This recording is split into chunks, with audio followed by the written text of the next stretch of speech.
Bonjour everyone, Pantoufleee here today for a new video in which we have the pleasure of watching Ebam, which is a French name you will not understand, but he's about to do one of the greatest games, or the greatest game I ever saw in the FV, simply because that's an Hall of Fame right there with its FV201 45. And I thought it could be a good idea to show you how the tank performs as it's on sale for the Black Friday.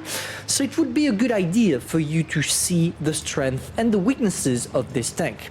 Pretty much, if I had to sum it up, that would be a Black Prince which has a worse armor, definitely worse, not just small worse, like big worse, okay? And a better mobility.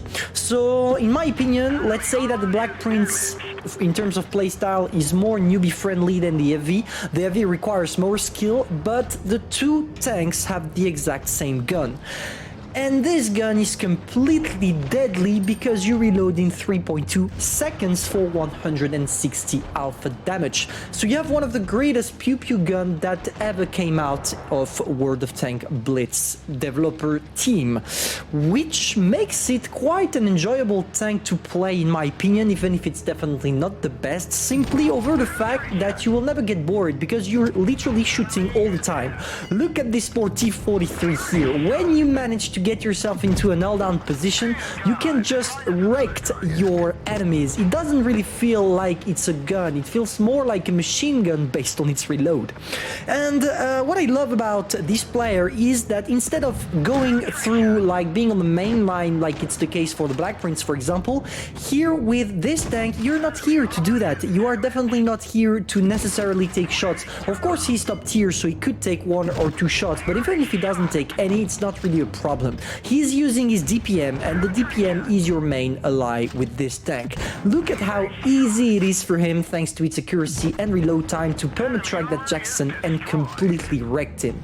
They are on 2 kills on both sides of the teams, and he's already at 1.8k damage.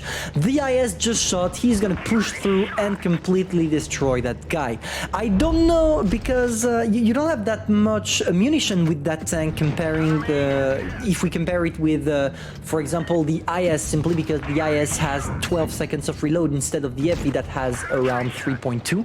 And therefore, even if you seem to have like a lot of shells, they will go out pretty early in the game if you keep firing again and again and again.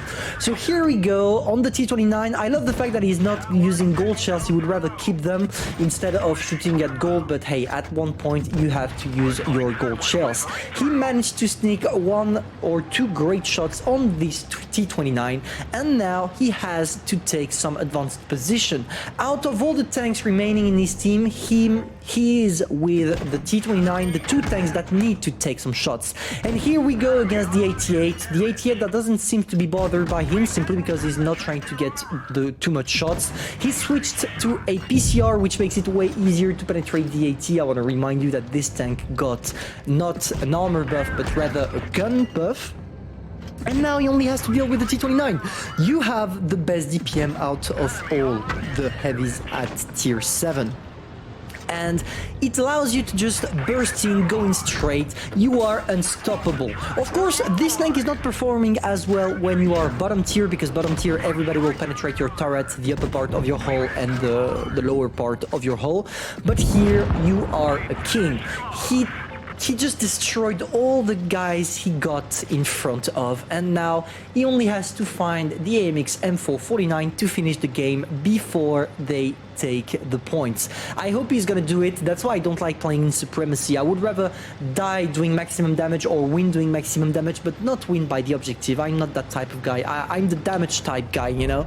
And there we go for the AMX. That is not full, and I'm expecting the tank to literally struggle.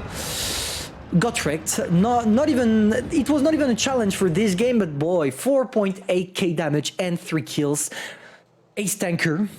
50,000 credits. That was an easy one, gotta be honest. That was an easy one, but it shows you how strong the gun on this tank is.